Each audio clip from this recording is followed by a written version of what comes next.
Hola, ¿qué tal? En esta ocasión quiero compartir con ustedes un poco acerca del tema de las malformaciones del intestino primitivo, dentro de las cuales podemos encontrar las principales: atresia duodenal, fístula traqueoesofágica, atresia de hígado y vías biliares. Inicialmente vamos a hablar un poco acerca de la atresia duodenal. Eh, Desde un punto de vista embriológico entendemos que el duodeno se forma por la unión del intestino anterior con el intestino medio, y al momento en que el estómago gira, el duodeno también lo hace y va a adoptar la posición definitiva, la posición característica que nosotros podemos apreciar desde el punto de vista anatómico. Entonces podemos definir la atresia duodenal eh, como una malformación congénita, y que ésta se debe a una falla en el momento de la recanalización del epitelio, que proliferó en exceso, precisamente porque alrededor del segundo mes el epitelio duodenal prolifera y lo hace de una forma veloz, y puede llegar a obliterar, a obstruir, a cerrar la luz del órgano como tal. Entonces entendemos también que en condiciones normales el órgano se recanaliza, convirtiéndose nuevamente en un órgano hueco, como lo era antes de la migración de las células. Entonces entendemos que esta falla puede estar relacionada con un evento isquémico o con factores genéticos. Lo vamos a ver más adelante. Sin embargo, la atresia duodenal se debe a una falla en el momento de la recanalización, como les había dicho inicialmente, de este epitelio que proliferó en exceso. Y este se convierte en una de las causas principales. ¿Y por qué puede estar relacionada, por ejemplo, con un evento isquémico? Porque precisamente en la vida intrauterina, el feto, al momento de la angiogénesis, cuando se están formando los nuevos vasos, quizás por una falla, no llega el flujo sanguíneo al sitio en donde ocurre la atresia, y por eso se da esta falla. Entonces, incluso puede estar relacionada también con factores genéticos, aunque no necesariamente se ha demostrado, de acuerdo a los datos estadísticos, pero se ha encontrado en algunos estudios que en familias se ha repetido este evento. Entonces, podemos también entender que esta anomalía es la tercera atresia en orden de frecuencia del aparato digestivo, y que tiene una incidencia también, un valor importante, en los que se puede presentar uno de cada 5.000 a 10.000 nacidos vivos. Y se entiende también que no está, por lo menos, inclinada hacia un sexo específico, sino que se puede dar tanto en hombres como en mujeres. Allí en la imagen podemos observar, eh, en esta parte de aquí, como en un corte transversal podemos apreciar la luz. Sin embargo, en esta parte de acá se aprecia como hay un cierre total de la luz, ¿ya? Eh, y eso va a traer pues consecuencias de acuerdo a la clínica que vamos a estar viendo más adelante.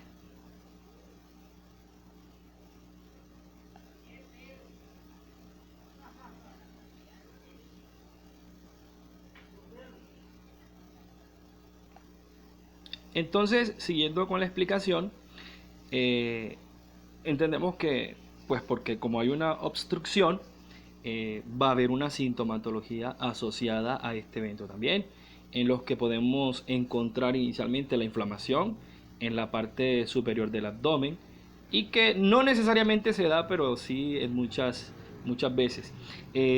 Los vómitos tempranos, que pues van a ser en grandes cantidades, y la característica principal es que va a ser de color verdoso, precisamente por el contenido de la bilis, ya que allí precisamente es donde, en la ampolla de váter, que vamos a estar viendo más adelante, es donde el conducto, el colédoco, va a segregar su contenido. El vómito continuo, incluso cuando el bebé no ha sido alimentado por varias horas, y esto se entiende pues precisamente por la obstrucción que hay en esa parte del duodeno. Eh, Otra característica es que el recién nacido no va a tener deposiciones pues, después de las primeras horas de nacido, no va a producir el meconio como tal. También puede presentar deshidratación, precisamente por la consistencia del vómito. Ausencia de orina también es uno de los signos característicos. La ictericia, pues porque aumenta el contenido de la bilirrubina también. Y hay otro factor también que se asocia y es la prematuridad, que puede ocurrir en el 50% de los casos. Ahora, el diagnóstico de la atresia duodenal puede sospecharse en el periodo prenatal incluso. Si por lo menos se encuentran polidramnios, también puede presentar dilatación intestinal, ascitis o incluso varias de ellas combinadas. También se pueden presentar vómitos y que pueden ser biliosos, como lo hemos dicho anteriormente. Nosotros podemos apreciar en la imagen radiológica que está allí por un síntoma que es característico, es el de doble burbuja. En la parte superior se aprecia como una sombra que correspondería a una burbuja en la parte del estómago y la otra al duodeno proximal. Esto se da por la acumulación de gas y líquido, y este signo es característico precisamente para hacer el diagnóstico. Y otro aspecto bien importante es que se debe hacer un diagnóstico diferencial, ya que algunos de los signos son muy parecidos, como por ejemplo de la atresia del yeyuno, la atresia intestinal múltiple también, o pueden presentarse estenosis pilórica. ¿Por qué es importante hacer el tratamiento? Precisamente hacer el tratamiento de una forma clara nos da a nosotros como profesionales de la salud de pronto la posibilidad de tener un tratamiento más preciso. ¿Listo? El tratamiento inicialmente pues como es un asunto en donde se está presentando una obstrucción, se debe dar necesariamente la estabilización del recién nacido, que es uno de los eventos más importantes que tiene que dar. Colocar líquidos endovenosos precisamente porque hay deshidratación para que no se vaya a descompensar.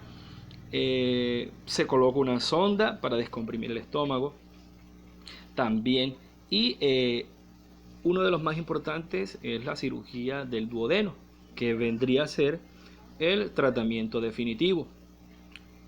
En este caso, ahí se puede apreciar la parte de la atresia.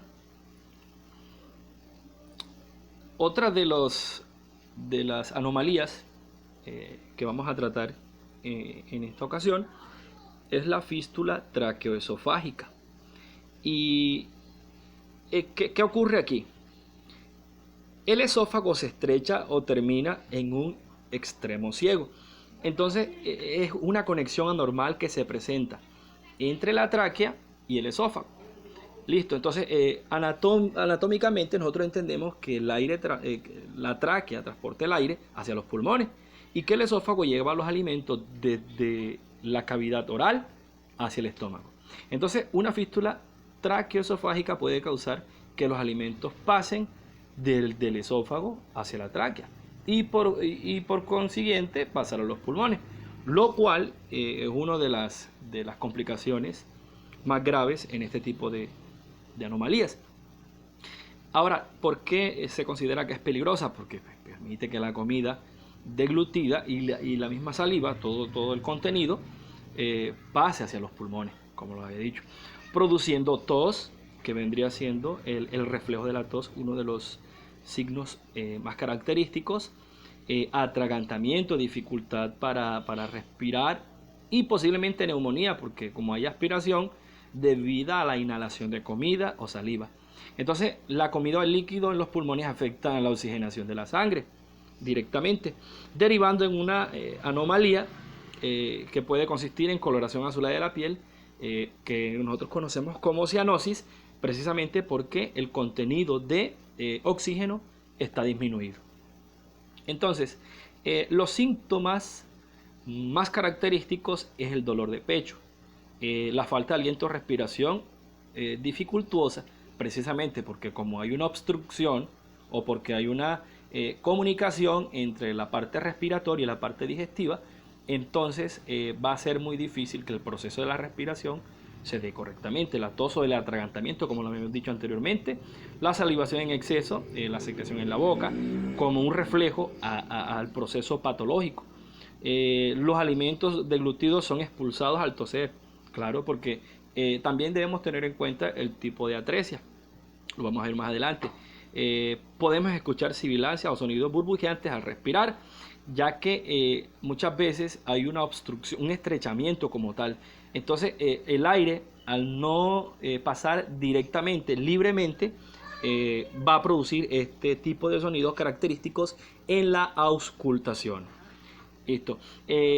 Para poder hacer un diagnóstico de la fístula traqueoesofágica, se debe implementar las radiografías con varios, que vendría a ser un medio de contraste que da a la garganta y al esófago. Si uno le da el contraste a esa parte para poder visualizarlo bien. Una broncoscopia en la que se inserta un tubo con una cámara y se observa hasta dónde o el tipo de compromiso que tenga esa patología. También se puede implementar una topografía computarizada y una de las más importantes, la endoscopia, que esa va directamente a encontrar la fístula dentro del esófago. Listo. Otro aspecto bastante importante es que existen diferentes tipos de atresia. Listo. De acuerdo al compromiso que tenga con respecto a los órganos, al esófago, al otro. Listo. El tratamiento, los medicamentos. ¿Por qué los medicamentos? Porque precisamente existen medicamentos para aliviar los síntomas que los estamos describiendo anteriormente, y además se trata de prevenir algunas infecciones, ya que cuando hay traspaso del contenido de comida de la parte digestiva hacia la parte respiratoria, puede conllevar a infecciones. Entonces la parte de los medicamentos es importante. Puede administrarse oxígeno adicional, que es algo supremamente importante en este tipo de patologías.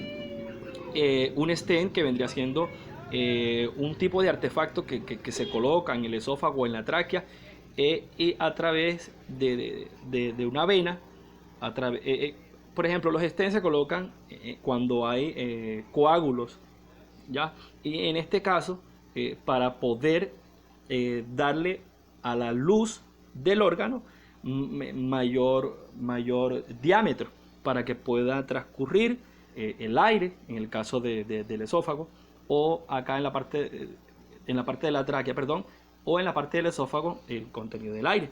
Entonces, la cirugía, que vendría siendo uno de los más importantes para cerrar o para reparar la fístula como tal.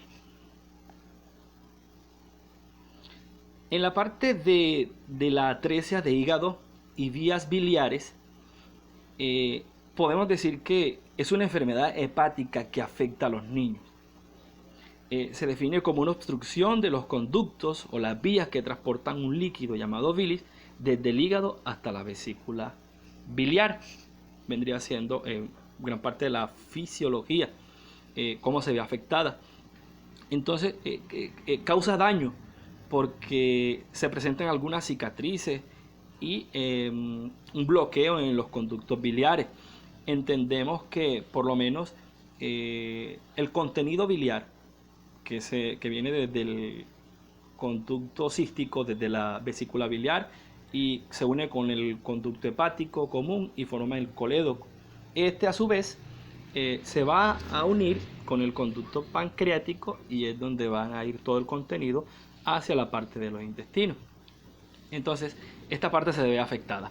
Ahora, en la imagen nosotros podemos apreciar en la parte superior izquierda un hígado con los conductos y su vesícula biliar en condiciones normales, con su conducto el colédoco, que vierte su contenido en la parte del intestino. Entonces, en condiciones normales vendría a ser así. Pero ¿qué sucede cuando hay una atresia, cuando hay una obstrucción de esa luz? podemos apreciar en la imagen que está superior derecha un tipo de atresia en lo que hay un estrechamiento, pero no hay un compromiso real. Puede haber segregación del contenido, aunque esté muy limitado. En la parte inferior izquierda ya la luz está casi totalmente obstruida, que vendría siendo el tipo 2, y el tipo 3 está totalmente obstruida, y es donde se presenta una mayor complicación, aunque este es uno de los menos comunes, se puede dar el caso. Por ejemplo, nosotros entendemos también que existen unas causas que son puntuales, que la atresia biliar ocurre cuando las vías biliares dentro y fuera del hígado no se desarrollan de manera normal. No, se dice que no se conoce la razón por la cual puede suceder esto. Sin embargo, con el tratamiento, con el diagnóstico, se han podido entender muchas veces que puede ser por la parte genética, aunque no hay estudios claros que puedan demostrar esa parte. Se entiende también que esta bilis incluye los compuestos químicos que el organismo está tratando de eliminar. Entonces, cuando los conductos biliares están bloqueados, se interrumpe el flujo de esta bilis, lo hemos dicho anteriormente, y esto provoca que estos compuestos químicos que son nocivos se acumulen en el hígado. Y esto es lo que se denomina colestasis. Entonces, la atresia biliar solo se produce en niños pequeños, por ejemplo, en menores de 3 a 4 meses aproximadamente.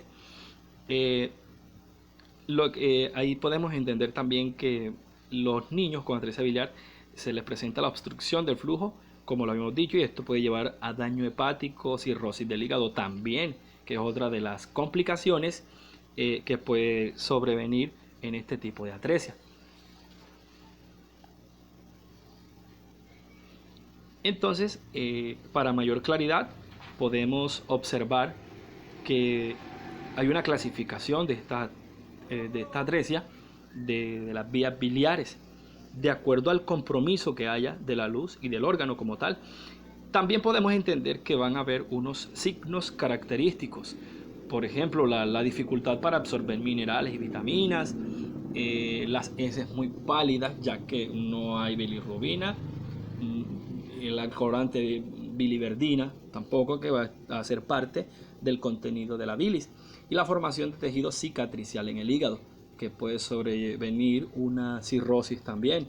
Entonces, para poder hacer el diagnóstico de este tipo de atresia, se debe hacer un análisis de sangre inicialmente y orina, para ver si hay otras causas comunes o tratables de ictericia, porque vendría siendo uno de los signos característicos en este tipo de atresia.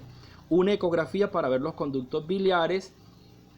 También se puede observar la vesícula y el hígado, o también se puede recurrir a una biopsia de hígado, en donde se va a observar el tejido de una forma puntual, de una forma directa.